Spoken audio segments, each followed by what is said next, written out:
if you want to do business over here, you need a Vietnamese partner. So what you really need is a Vietnamese person, like as a foreigner yourself, you cannot start a business in Vietnam. You need the Vietnamese to support you, especially in the legal process. Yeah, why? Yeah, so true. The thing is, you have to live in Vietnam first. Yeah, you live for at least 2 months or 3 months, and you totally, not totally, but you like almost understand the Vietnamese culture, and you should have some really like local friends who understand and working like maybe the same industry with you. So that can help you a lot because Vietnam market is really weird. Okay. There's only 2 kind of expats that I've met in Vietnam so far. Number 1, who's an English teacher. Number 2, who's having his own business. It's a huge opportunity here. Number 1 is because of the pretty laid-back, chilled government regulations and ease of doing businesses. These 2 plays a very important role, right? That's a lot of my expats friends have owned a business. It's very easy to pay a business. And well, technically, you have to surpass by way just to give the money, sometimes to bribe them for different possible way, but it's fairly easy to get by, especially in a country called Vietnam, where the economy is still growing. And if you have a really good business idea and stuff, it's pretty rapid growth. It's a huge rate of growth over here as well. I think like for me, like personally, like it's good for business. Business, yeah. Yeah, because like in Singapore, like it's really hard to be like if you come there foreigner entrepreneur and it's not really open for you to open and run your business and because like everything is like well developed, so the law is like really strict and they have like really strict system. So as people say, like in entrepreneurship or in business in general, like they say like high risk, high return. So in Vietnam, especially in Saigon, I think like it meets all that requirement. First, about start, it's not easy to start a business in Saigon as a foreigner because you have no idea where to start or how to begin. And before we talked about scams, but in business there are scams because they're lawyers. Because you need to get your license, of course, but they're lawyers who say they promise you things that that are not enough, or that are not good enough, or what they do is they charge a way too high price. So to start, it's really hard to find the right contacts, the right people. So what you really need is a Vietnamese person, like as a foreigner yourself. You cannot start a business in Vietnam. You need the Vietnamese to support you, especially in the legal process. Yeah, actually, I have a few stages. So first is stage 1 is coming to Vietnam, work in a hostel. So the idea first was to open a hostel. Right. And that was stage 1. And stage 2 is after leaving the hostel till sort of New Year's, and then it's realizing, okay, I don't want to open a hostel. I want to open a bar. Okay, first the stage is sort of the idea phase and learning Vietnamese at the same time. Then afterwards, after New Year, I went back home for Christmas, New Year, etc. Right. Then there's stage 3, which is learning Vietnamese when coming back. Stage 4 is like fully preparing for the business, full on going to the business, and like preparing, finding the location, getting all the licenses, getting everything sorted out. And then afterwards it's like till the opening date, and after the opening date is like opening of the business and making it run. How long did that process take you? In total it took about like from going to Vietnam to opening to 1 year. Yeah.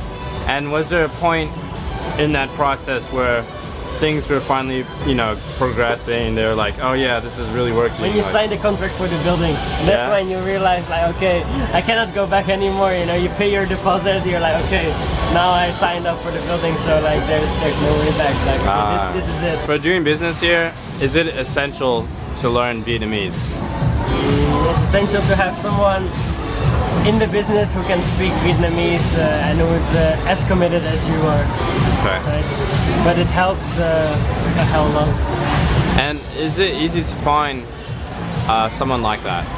No, it's very, very hard. It must be very lucky. Because most people do have girlfriends as partners, so that's the main partner. But you need to have someone you can trust because it's about money. So if you don't trust them, they can run away with the money. Someone who needs to be as committed as you. So someone who doesn't need money at the beginning. Well, because at the beginning of the business, you're not gonna make money. So Right. yeah, there's no somebody who's gonna like that. Let's talk about my experiences only, because I cannot say that like everybody have the same idea and the same opinions like me, okay?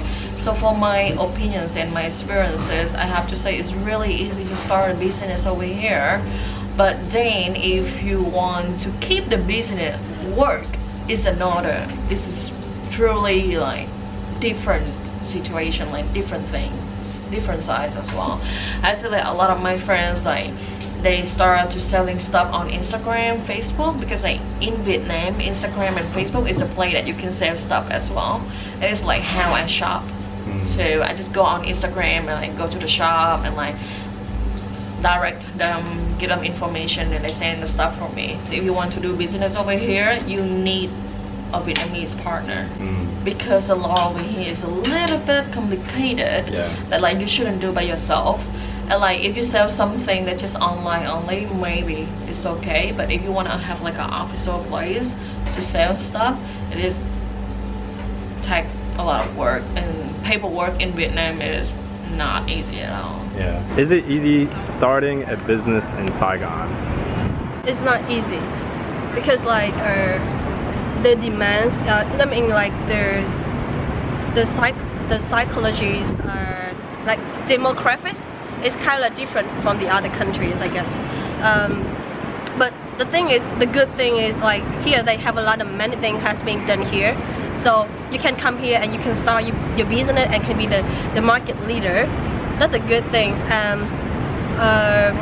There are many class of people in their societies, so you can exploit. You know, you have a lot of customer assessments. So yeah, and have a huge demands. Yeah, but I think it's not easy, but it's easier than another country. I think so, because in Vietnam we're not big country, but actually, yeah, We have a people huge here, demand. the people, and also the people here very sensitive with the trendy. Yeah, we follow the trend. Yeah, very fast. Yeah, so. How is online business here? Yeah, it's growing really fast now. Yeah. Yeah, seeing like the first e-commerce website, e-commerce companies started like just 3 years ago, but now they hold like a big part of the big part of the market. Yeah, people here they really sensitive with the new trends, especially from the Western countries. They really like it, and like Grabs now, like you can easy to book Grab everywhere in Ho Chi Minh City. I used to try it comparing to Singapore. Singapore is the country of Grab, right? But it's harder there. It's kind of really expensive. And people like they like don't really prefer to use Grab. People like prefer to stay at home and do everything online now. Yeah, I heard that many businesses are moving from China to do business here in Vietnam. Why do you think that is? Why is Vietnam's popularity growing with doing business here? Because here we have a policies. The government they have some policy to support the foreign investors. Yeah, because we really hungry for a big investment. So we do everything to grow up the cities and the industrial zones as fast as possible. The thing is, you have to live in Vietnam first. Yeah, you live for at least 2 months or 3 months, and you not totally, but you like almost understand the Vietnamese culture, and you should have some really like local friends who understand and working like maybe the same industry with you. So they can help you a lot because Vietnam market is really weird. We think like price is an indication to the quality. So high price is mean high quality. Yeah. Okay, so tell me about the promotion thing again. Tell me again. What? You. The promotion things. Yeah, I think Vietnamese we really like promotion. If you want to make like the low price, and we don't like because maybe it's not good though because the price is the same with equal with the quality. I mean, the price. And we will not buy it. But if you make high score and after that you sell, we really like this. Okay. Yeah, it's kind of like you have like you have a shirt. It's 400k with like 50k for shipping fee. We don't choose it, but with the same shirt, it's 800k. No shipping fee. We choose it. Yes. Yeah, we think like the quality like is the indication to the price. Yeah. Yes. And because like over here, I'm sorry, hopefully the government not gonna watch this video, but I have to say that like when people do business over here, especially doing online shop, like online, like selling online, it's just like they don't need to pay tax and don't need to do a lot of paperwork. So I'm sure the government knows that already. that's awesome.